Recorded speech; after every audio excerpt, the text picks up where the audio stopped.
Hey, welcome back to Mind Pump TV. It's me, Sal, your favorite fitness and health podcast host. All right, today I'm going to take you through 3 of my favorite exercises for full shoulder development. Okay, so we're going to focus on the posterior head of the shoulder, that's the back, the side head or the lateral head of the shoulder, which is obviously the side, and the front head or the anterior head of the shoulder. So if you develop all of these well, you get those nice, round-looking, beautiful shoulders. All right, now don't forget to subscribe to this channel and also turn on your notifications. Do those things because you're a cool person and you like fitness information that's true and effective. All right, let's get into my favorite 3 exercises for complete shoulder development. All right, so we're gonna do a lateral raise. It's a very classic exercise for the lateral portion of the side of the shoulder. And that kind of does contribute to that round look to the shoulder. Now, real quick, let's talk about what the side head of the shoulder doesn't do, right? It doesn't shrug the shoulder, nor does it bring the shoulder blade back. That has to do more with the muscles that attach to the shoulder blade. All it does is if I want to do a lateral and I want to work this muscle, is it brings the humerus, right, this part of the arm, up to the side. If I start to bring my arm back, now I'm kind of making it a bit of a row. And you see sometimes people do this with laterals, right? They'll have the dumbbells in front of them, then they'll bring them back, and you'll see them kind of rotate their arms out a little bit and kind of perform this upper back row. That takes tension off the side of the shoulder. So I'm going to show you how to maximize the tension on the part of the shoulder that you're trying to work. So you want to grab your dumbbells and you want to bring them out to your sides. It really doesn't matter if you start at the sides or in front. To be honest with you, oftentimes when people start in front, it just gives them a little bit too much momentum. So I like to start here at the sides. I also like to lean forward just a little bit. So just a little bit, I'm leaning forward. And then what I do is as I lift them out, I always remember to keep my elbow at least as high as my hands or higher than my hands. So you'll notice I'm kind of doing this motion right here. What I'm not doing is rotating out, and I'm not shrugging my shoulder. Like this is wrong right here. You see this right here? This is a lot of upper back. What I want to do is lock my shoulders down, or my shoulder blades down, lift with my elbows, and you want to kind of turn your hand or your pinky up a little bit. Okay, this is an old technique Arnold used to talk about. It's like pouring milk out of a cup or beer out of a cup or whatever you want to, whatever fluid you want to pour out. But that does encourage this connection that I'm talking about. So again, I'm going to bring them out to the sides, elbows up, and you'll notice I'm not shrugging my shoulders. And this gives me a really, really good tension feel on the side of the shoulder. Now, if you want to add a little bit more difficulty, I like to go light, by the way, with this exercise and try and pause for a second at the top. And boy, do I feel that in the side of my shoulders.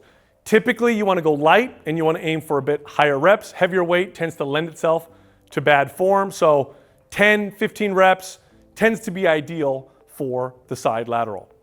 All right, so now I'm going to show you an exercise for the front part of the shoulder, the front head of the deltoid. Now, I know there's lots of isolation exercises like front raises you can do, and they have some value if you want to add a little bit of volume to your routine, but I do think that they pale in comparison to most overhead presses. So most overhead presses work the front head of the deltoid quite a bit, along with some of the side head, but I'm going to show you an old version of an overhead press that gives you a larger range of motion and that does work the front head a little bit more than your traditional overhead presses.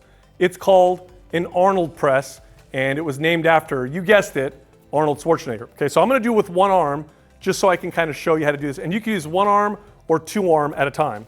So you want to take a dumbbell, and the starting position is hand on top of the elbow, palm facing back, okay? So this is the starting position. Nice tall posture. Now you don't want the hand away from your body. I'm not trying to do a curl. I do want it on top of the elbow, and you want to come down to as low as you can without the hand coming down in front of the arm in the sense where I'm doing a curl. So this is too low. This is about as low enough. So hand on top of the elbow.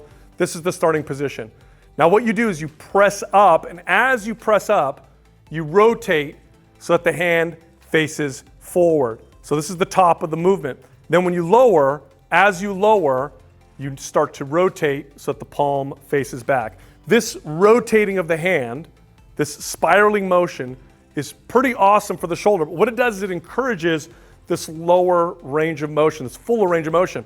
A traditional shoulder press where the hand is facing forward, I'm a bit limited to how low I can go. When I bring it in front of me, I get that lower, longer range of motion, and it does activate the front head of the shoulder a bit more. Again, this is one of my favorite overhead press varieties. So again, hand on top of the elbow, good tall posture, press and spiral, nice tall posture, straight arm at the top, bring it back down, all the way down. And I like to pause at the bottom for about 2 seconds, keeping everything tight.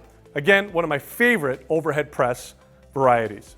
All right, now I'm gonna show you one of my favorite exercise for the rear head of the shoulder, or the posterior head. That's the one at the back of the shoulder. By the way, this particular part of the shoulder is more responsible for round looking shoulders than other parts of the shoulder. A lot of people think it's the side head, and yes, that does contribute to that roundness, but I've noticed when people have really nicely developed posterior head to the shoulders, it gives them that good round square look. So one of my favorite exercises is a chest down raise. It's like a rear fly, or what we used to call it back in the day is a rear lateral. I know that sounds funny. People make fun of me for that, but that's what they called it back in the day. Anyhow, so what I do is I set a bench on an incline, and I give myself a pair of dumbbells here. So I'm going to straddle the bench, and the bench is going to support my chest. So I'm going to lean forward on it in place and let my arms fall down.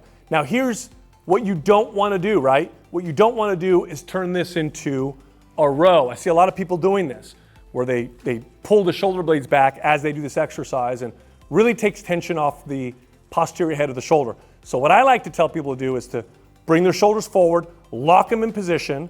You want your elbows slightly bent, and then I want you to think about separating the dumbbells. Not lifting the dumbbells, but rather separating them out to the sides. Notice how my pinkies are leading the exercise. You can even do this so that the palms face back and you're bringing them out. That's fine as well. But think about separating the dumbbells as you come up, and don't turn it into a row. So you want to use pretty light weight when you do this. The more control, the better. You know, some exercises are done great explosively. This is not one of them. Do this one slow, controlled, bring them out, separate them, bring them back down, nice and controlled, and try to keep the repetitions typically around 10 or more. Heavy weight doesn't really lend itself well to this exercise. I typically do all those exercises all in the same workout, and I'll typically start with the press, go to the lateral, and then do the rear fly, just in case you're wondering what order to do those exercises if you do them all together. Also, subscribe to this channel, turn on notifications. By the way, if you want more information from us, free, great information, go to mindpumpfree.com. We have free guides that can help you build muscle, burn body fat, get a better squat, alleviate pain, all kinds of free stuff. Again, mindpumpfree.com.